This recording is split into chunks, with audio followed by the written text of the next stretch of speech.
রাজধানীসহ সারা দেশে শক্তিশালী ভূমিকম্পে মৃত্যু ছাড়িয়েছে ৮ জন। এর মধ্যে ঢাকায় ৪ জন, নারায়ণগঞ্জে ১ জন এবং নরসিংদীতে ৩ জন মারা গেছেন। এছাড়া বিভিন্ন স্থানে কয়েকশো মানুষ আহত হয়েছেন। ভূমিকম্পটি কয়েক সেকেন্ড স্থায়ী হলেও এর তীব্রতায় হতাহতের পাশাপাশি বেশ ক্ষয়ক্ষতি হয়। ভূমিকম্পের সময় রাজধানীর বংশাল এলাকায় একটি বহুতল ভবনের রেলিং ভেঙে নিচে পড়ে নিহত হন বাবা ছেলে সহ ৩ পথচারী।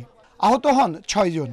বাউন্ডারি দেওয়া থাকে যেটা সেটা দেওয়া ছিল। ভূমিকম্প হওয়ার পর হিলার পরে ওই ওয়ালটা একটা নিচে সানসিলেটের উপর তেরপালের উপর ওই ওয়ালটা পড়ে যায়। এদিকে ঢাকা মেডিকেল কলেজ হাসপাতালে চিকিৎসা নিয়েছেন অর্ধশতাধিক মানুষ।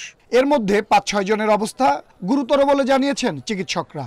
ঢাকা মেডিকেলে আহতদের দেখতে গিয়ে স্বাস্থ্য উপদেষ্টা বলেন, আহতদের চিকিৎসায় সর্বোচ্চ গুরুত্ব দিচ্ছে সরকার। প্যানিকের কারণে অনেক ইনজুর হয়েছে। শিশুদের মধ্যে অনেকে প্যানিকের কারণে হাসপাতালে এসেছিল, তাদেরকে তারা চিকিৎসা দিয়ে ছেড়ে দিয়েছে। কয়েকজনকে তারা রেখেছে যারা প্যানিক বেশি হয়েছে।